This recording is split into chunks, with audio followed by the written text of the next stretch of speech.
Hello বন্ধুরা, কেমন আছো তোমরা সবাই? আশা করি ভালো আছো, সুস্থ আছো। আমি আছি মোটামুটি। তো দেখে বুঝতেই পারছো হোলি স্পেশাল একটা ব্লগ, এবং আমার গোপাল সোনার কীভাবে সেবা হলো আজকে সারাটা দিন সেটাই তোমাদের সঙ্গে শেয়ার করব।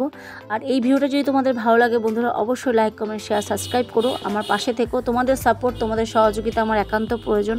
তো চলো ভিডিওটা এখন শুরু করি। গুড মর্নিং বন্ধুরা, অঞ্জনা ক্রিয়েশনে তোমাদের সকলকে অনেক অনেক স্বাগত। তো দেখো, সকাল সকাল ঘুম থেকে উঠে পড়েছি, কারণ আজকে কিন্তু খুব ব্যস্ততার সকাল। আমার গোপাল সোনাকে 12টার মধ্যে পুজো দিতে হবে। প্রত্যেক দিন যেটা একটু দেরি হয়ে যায়, কিন্তু আজকে দেরি করলে চলবে না, 12টা পর্যন্ত টাইম। তো আমিও তেমন কিছু করে উঠতে পারবো না বন্ধুরা, যতটুকু সামর্থ্য অনুযায়ী আমি গোপালের সেবা করার চেষ্টা করেছি। সকাল সকাল ঘুম থেকে উঠে আগে ঘর ঠাকুরের ঘর মুছে, ঠাকুরের বাসন ধুয়ে আগে ঠাকুরের কাজগুলো সব কিছু করে নিয়েছি। তারপরে আমি চলে যাব রান্নাঘরে। তোমার মেয়ে দেখো ঠাকুরকে পুজো দিতে বসে গেছে গোপাল সোনাকে। তো সকালেও জল মিষ্টি দেবে। আর এদিকে দেখো আমার রান্নাঘরটা পুরোটাই পরিষ্কার।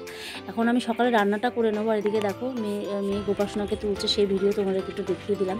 অ্যাকচুয়ালি তোমরা রেগুলার আমার এই ভিডিওগুলো পাও, প্রত্যেক দিনের ভিডিও তোমরা পাও গোপালের। আর এদিকে দেখো আমি রান্না করব কুমড়ো দিয়ে আলু দিয়ে একটা তরকারি করব, আর নিরামিষ একটা ডাল করবো, উচ্ছে আর ডাটা দিয়ে। ডাল সিটি দিতে বসে গেছি, মুগ ডাল। এদিকে মেয়ে অলরেডি জল মিষ্টি দিয়ে দিয়েছে গোপালকে, আর গোপালের জন্য এখনও অবধি সব কিছু আনা হয়নি। আর মেয়ে সবার পায়ে আবির দিচ্ছে। আর এদিকে দেখো আমার প্রেশার কুকারে সিটি দিতে গিয়ে পুরো পুড়ে গেছে প্রেশার কুকারটা। মাথাটা আমার একদম গরম হয়ে যায়। একদিন দুদিকে না আমি সামলে উঠতে পারি না, কিন্তু আমাকে সামলাতে হবে। তো যাই হোক, আলু ভাজাটাও হয়ে গেছে। আর এদিকে মেয়ে সব কিছু জোগাড় করে নিচ্ছে, কারণ ওকে স্নান করাতে হবে। 10টা অলরেডি বেজে গেছে। দেখো আমার রুটিও হয়ে গেছে, তরকারি হয়ে গেছে, রান্না পুরো আমার কমপ্লিট। এদিকে আমার বরমশাইও চলে এসেছে, এসে আমার হাতে হাতে কাজ করা শুরু করে দিয়েছে। বাদ বাকি কাজগুলো অমর আমাকে করে দিচ্ছে, আমার হাজব্যান্ড। আর এদিকে দেখো ডালও আমার হয়ে গেছে। তো আমি স্নান করতে চলে গেলাম। তো স্নান করে চলে এসেছি। এসে দেখো আমার হাজব্যান্ড তার মাঝখানে গিয়ে ঠাকুরের ফুল মিষ্টি নিয়ে এসেছে। শুধুমাত্র মিষ্টি দিয়ে পুজো দেবো বন্ধুরা। তো সব কিছু নিয়ে এসেছে। আমি ভাবলাম যে এবার যাই তুলসী মন্দিরে একটুখানি জল দিয়ে আসি, আর তুলসী মাতাকে একটু বলি যে আমার এই সংসারের দুর্ভোগ, এই সব কিছু তুমি কাটিয়ে দাও, কেননা তুমি একমাত্র আছো যে সংসারের সব শান্তি বজায় রাখতে পারো। তো তুমি কৃপা করো, তুমি কৃপা করলেই আমার সংসার আগের মতো সুন্দর হবে। যে অশুভ শক্তিকে বিনাশ করে, তো আমি চাই তুমি সেই অশুভ শক্তি বিনাশ করে আমার সংসারে আবার সুখ সমৃদ্ধি ফিরিয়ে দাও। তোমার কাছে এইটুকুই চাওয়া, আর কিছুই নয়। তো দেখো এদিকে আমার মেয়ে কিন্তু গোপালের সব কিছু নিয়ে রেডি হয়ে বসে আছে। ওকে স্নান করাবে, পঞ্চামৃত তৈরি করছে। আজকে এটা দিয়ে গোপালকে স্নান করানো হবে, রং মাখানো হবে। কিন্তু গোপালের পিচকারি আনা হয়নি বলে মেয়ে খুব কান্নাকাটি করছিল। আর মেয়ে দেখো গোপালের জন্য একটা সুন্দর ছবি এঁকেছে, বেলুন ফুলিয়েছে। ওকে যতটা যেভাবে আনন্দ দেওয়া যায় সেটা আমার মেয়ে করার চেষ্টা করেছে। অ্যাকচুয়ালি ও পিচকারিটা খুব দরকার ছিল গোপালের জন্য, ওটা খুব মন খারাপ করছিল। তারপরেও আমার মেয়ে কিন্তু খুব ধৈর্যশীল, সব কিছু মানিয়ে গুছিয়ে নেয়। তারপরে আমি আর আমার সোনামা মিলে গোপাল সোনাকে সুন্দর করে আবির মাখালাম, সুন্দর করে। এবার আমার মেয়ে বলছে না আমি পিচকারি নেই, আমি তবুও ওর গায়ে আমি এই যে দেখো জল তৈরি করেছে, ও রং দেবেই গায়ে। আমি বললাম না এইভাবে দিস না, পিচকারি ছাড়া দেওয়া যায় না। বলে আমি আস্তে আস্তে দেবো, গোপাল সোনার চোখে টোখে যাবে না। আমি বললাম দিস না করে অল্প একটু দিয়ে তাদেরকে ঝটপট করে স্নান টান করে নিয়ে চলে আসলাম। আর এই দেখো নতুন জামা, আমার দুই গোপাল সোনাই আজকে নতুন জামা কাপড় পরবে। তারপরে মোটামুটি করে সুন্দর করে সাজিয়ে নিয়েছি বন্ধুরা। দেখো কেমন সাজানো হয়েছে। তো গোপাল সোনাকে কেমন লাগছে কিন্তু অবশ্যই কমেন্টসে তোমরা বলো বন্ধুরা। আরও অনেক ইচ্ছা থাকে মনে, যেটা পূরণ করতে পারি না। গোপাল সোনাকে একটাই কথা বলবো, তুমি আমার ঘরে থাকো, আমার 2 সন্তান, আমার স্বামী, আমার মা, সবার তুমি মঙ্গল করো। নুন ভাত ডাল ভাত যাই জুটুক তা দিয়ে আমি ভালো আছি, সুস্থ সবল থাকতে চাই। এটুকুই তোমার কাছে চাওয়া, তুমি শুধু আমার ঘরে থেকো, এটুকুই তোমার কাছে আমি বলবো। আর আশীর্বাদের হাতটা সব সময় রেখো। অনেক কিছু চাওয়া না পাওয়ার মধ্যে বেঁচে আছি, অনেক কষ্ট, অনেক ধৈর্য নিয়ে, শুধু তোমার মুখের দিকে তাকিয়ে। আর এদিকে দেখো বন্ধুরা, আমার মেয়ে গোপালকে পুজো দিয়ে উঠে বাবার পায়ে আবির দিচ্ছে, আমার পায়ে আবির দিচ্ছে। অ্যাকচুয়ালি আমরা ছোটোবেলা থেকে দেখে এসেছি ঠাকুমা দাদু তো রাধা মাধবের পুজো করতেন। তো আমরা ছোটোবেলায় প্রচণ্ড রং খেলতে ভালোবাসতাম। তো আমরাও তাই পুজো যখন হয়ে যেত ঠাকুমা দাদু দেওয়া, তারপরে গিয়ে ঠাকুমা দাদুকে আবির দিতাম, পায়ে নমস্কার করতাম। তো জানি না কতটা শিক্ষা দিতে পারছি বা পারি। চাই যে সবটাই মেনে গুছিয়ে চলুক, এটাই আমি চাই। তো দেখো তারপরে একটু মনটা ওর খারাপ করছিল, আর অমল ওখানে আমাদের বাড়িরই লতি তুলে সেই লতি কাটছিল। তো মেয়ে কি সুন্দর ডেকোরেশন করেছে দেখেছো গোপালের সামনেটা, সেটা তোমাদের সঙ্গে শেয়ার করলাম।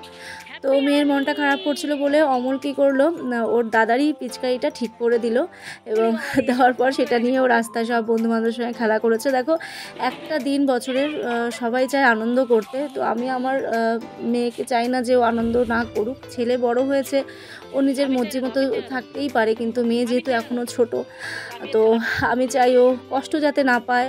আমার এই কঠিন সময় হতেই পারে, কঠিন সময় আমার চলছে, কিন্তু আমি চাই ওদের মুখে সবসময় হাসি থাকুক, হাসি খুশি থাকুক। আর সবটাই কিন্তু গোপালই করাচ্ছে, যা কিছু জীবনে হচ্ছে আমি জানি আমার গোপাল সোনা আমাকে সবসময় রক্ষা করে, আমার পাশে আছে এবং পাশে থাকবে। যে যাই কিছু বলুক না কেন, যে সংসারে গোপাল সোনার পুজো হয় সেই সংসারে কোনো অমঙ্গল হতে পারে না, সেই সংসারে কোনো অশুভ শক্তি থাকতে পারে না, এটা আমি বিশ্বাস করি এবং এই বিশ্বাসের পথ নিয়ে আমি চলবো। তো আজ থেকে মনে মনে এটাই আমার প্রতিজ্ঞা যে গোপাল সোনা আমার যে রাস্তা দেখাবে আমি সেই রাস্তা দিয়ে যাব। সেটা ঠিক ভুল আমি জানি না। 20 বছর ধরে জীবনে অনেক ঝড় অনেক ঝাপটা এসেছে, সেগুলোকে সামলেছি। আশা করি এই ঝড়ঝাপটা আমি অনেক তাড়াতাড়ি সামলে উঠবো। আর তোমরা আমার আগের ভিডিও দেখেছো বন্ধুরা, যেখানে আমি কান্নাকাটি করছিলাম, তোমাদেরকে বলার চেষ্টা করছি যে আমি খুব সমস্যার মধ্যে আছি। সমস্যাটা অনেকটাই গুরুতর সমস্যা বন্ধুরা, আমার ছেলের কেরিয়ারের সমস্যা হয়ে যাবে। অ্যাকচুয়ালি ও যে পড়াশোনাটা করে সেটা পুরোপুরি ভিত্তি হচ্ছে স্কলারশিপের ওপরে। স্কলারশিপ না পেলেও পড়াশোনা এগোতে পারবে না, তো সেটাই হয়েছে। এই মাসে এখনও অবধি টাকাটা ঢোকেনি ওর স্কলারশিপে, সেই কারণে ও অ্যাডমিশন হতে পারছে না, অ্যাডমিশন হতে পারেনি। প্লাস পরীক্ষা শুরু হয়ে গেছে, ওকে পরীক্ষায় বসতে দেওয়া হবে না। তো বুধ বৃহস্পতিবার ওর পরীক্ষা আছে, তো আমরা অনেক চেষ্টা করছি বন্ধুরা যাতে ও পরীক্ষাটা দিতে পারে। তো পুরো স্কুল থেকে মানে কলেজ থেকে অনেক রকম হেল্প করেছে। ওরা বলছে যে আমি যেহেতু ক্যান্সার পেশেন্ট বলেছে অ্যাপ্লিকেশান জমা দিতে, তো সেটা ছেলে দিয়েছে। আমি জানি না কোথায় কতটা কি হবে না হবে। আমি গোপালের উপর ভরসা রাখি, আমার ছেলের একটা বছর নষ্ট হবে না। একটা বছর কেন বন্ধুরা, ও যে এত কষ্ট করে পড়াশোনা করেছে, আমার এই ক্যান্সার হওয়ার পর থেকে একটা টিচার রাখতে পারিনি, একটা মাস্টার ওকে আমি দিতে পারিনি। আমি জানি গোপাল এভাবে ওর ক্যারিয়ার নষ্ট করবে না, ও ঠিক পড়াশোনা করতে পারবে, গোপালের উপর বিশ্বাস আছে। তো পরে কি হলো সবটাই তোমাদের সঙ্গে শেয়ার করবো বন্ধুরা। আপাতত খুব টেনশনে আছি, ওরা কি জানাবে না জানাবে আমি কিচ্ছু জানি না। তো ভালো যদি হয় অবশ্যই তোমাদের সঙ্গে শেয়ার করব পরের ভিডিওতে। শুধু তোমাদেরকে বলবো একটু আশীর্বাদের হাত রেখো, ভালো থেকো সবাই। তো যাই হোক বন্ধুরা, বিকেলবেলা মেয়ে খুব বায়না করছিল পোলাও খাবে আর আলুর দম। তো ঘরে তেমন কিছু ছিল না, শুধু কিশমিশ ছিল, তাই দিয়ে ওতে একটু করে দিলাম। সবার মনে রাখতে হবে, মা তো তোমার দেখতেই পাচ্ছ বন্ধুরা, সকাল থেকে অনেক পরিশ্রম হচ্ছে আমার হাজব্যান্ড আমার দুজনেরই। অ্যাকচুয়ালি আমরা দুদণ্ড কোথাও বসে একটু গল্প গুজব করার মতো সময় পাই না বন্ধুরা, কেননা আমরা এতটাই প্রেশারে আছি। বাড়ির প্রত্যেকটা মানুষ সবসময় যেন একটা কর্মব্যস্ততা রয়েছে, একটা মানসিক টেনশন কাজ করে অল টাইম। তার মাঝখানেও দেখো ভালো থাকার চেষ্টা করি, ভালো থাকতে চাই, আর আমি জানি আমি ভালো থাকবো সেই দিন। একটা কথা বলছি বন্ধুরা, আসলে মায়ের শরীরটা এমনিতেও ভালো না, আমরা আসলে হয়তো বায়না করছিলাম বলে তো পোলাও আর আলুর দমটা করছিলাম। হয়ে এসেছে, তো পাশের বাড়িতে নিমন্ত্রণও রয়েছে। তো ছেলে মেয়ে বলে গেছে আমাকে, আমি ভুলে গেছিলাম, কিন্তু অমলও খেয়ে যাবে ভাবলাম এটা দিয়ে অমল খেয়ে চলে যেতে পারবে, তারপরে প্রসাদ নিয়ে আসবো গিয়ে। তো দেখো এখানে মোটামুটি বসিয়ে দিয়েছি। আর তোমাদেরকে সবসময় বলি না যে আমার অক্লান্ত পরিশ্রম হয়, তোমরা দেখতেই পেলে বন্ধুরা, সারাটা দিন কিন্তু সত্যি এইভাবে আমার চলে। শুধু আজকের দিন নয়, প্রত্যেকটা দিনই এরকম অক্লান্ত পরিশ্রম আমার চলে। আমার শরীর না ভালো থাকলেও আমাকে করতে হয়, তার কারণ হচ্ছে আমার সংসারে করার কেউ নেই। হাজব্যান্ড বেরিয়ে যায়, ছেলে বেরিয়ে যায়, মেয়ে আর আমি, মেয়েও স্কুল চলে গেলে তোমাদের প্রতিদিনই বলি আমি একা, মানে পুরো সংসারটা পুরো আমার উপরে, আমাকে দায়িত্ব নিতেই হবে। আর অমলের শরীরটাও একদমই ভালো যাচ্ছে না বন্ধুরা। তো যাই হোক, তো চলো এখন আমি ড্রেসটা চেঞ্জ করে নিয়ে গোপালকে পুজো দেব, আর পোলাওটা কেমন হলো সেটাও তোমাদের সঙ্গে শেয়ার করব।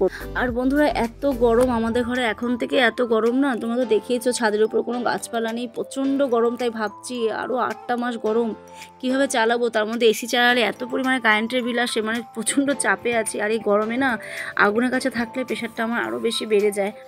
তো যাই হোক কী বলবো বলো, তো চলো দেখি পোলাওটা কেমন হলো, চলো তোমাদের সঙ্গে শেয়ার করি। তো দেখো এই যে আমার আলুর দম রেডি, আর এই যে আমার পোলাও রেডি। দেখেছো কতটা ঝরঝরে হয়েছে, একদম ঝরঝরে হয়েছে পোলাওটা, খেতে খুব টেস্টি হয়েছিল। তো চলো দেখি মেয়ে কি করছে। এই দেখো আমার মেয়ে সন্ধে দিতে বসে গেছে গোপাল সোনাকে। তো মেয়ে সন্ধে দিচ্ছে আর একটুখানি গান করছি আমরা সবাই মিলে। আমার মেয়ে সত্যি কথা বলছি এত লক্ষ্মী বন্ধুরা, ওকে তোমরা আশীর্বাদ করো। ও একটা সমস্যায় ভুগছে, খুব ওর কোমরে খুব পেইন হচ্ছে, এটা নিয়েও আমি খুব টেনশানে আছি বন্ধুরা। বললাম না চারিদিক দিয়ে অনেক রকম সমস্যায় মানে জড়িয়ে আছি আমরা। এর এই পিঠে ব্যথাটা নিয়ে আমি ভীষণ ভুক্তভোগী। ও মাঝে মধ্যে পিঠে ব্যথা বলে, তো দেখাতে পাচ্ছি না ডাক্তার, কোনো রকমভাবে কোনো কিছু করে উঠতে পারছি না। চলো ভিডিওটা এখানে আমি শেষ করছি। সকলে ভালো থেকো, সুস্থ থেকো, আর প্লিজ এইভাবে আমার পাশে থেকো, সাপোর্টে থেকো। 10,000 সাবস্ক্রাইবার হয়ে গেলে ভাবছি লাইভে আসবো। তো তোমরা জানিও, জানি না মানে কীভাবে কীরকমভাবে লাইভে আসতে আমি জানিও না, কোনোদিনও আসিনি। তো 10,000 সাবস্ক্রাইবার হয়ে গেলে আমি লাইভে আসবো, তোমাদের সঙ্গে কথা বলবো, তোমাদের সঙ্গে অনেক মনের কথা শেয়ার করবো। তো চলো ভালো থেকো সবাই, সুস্থ থেকো, টাটা।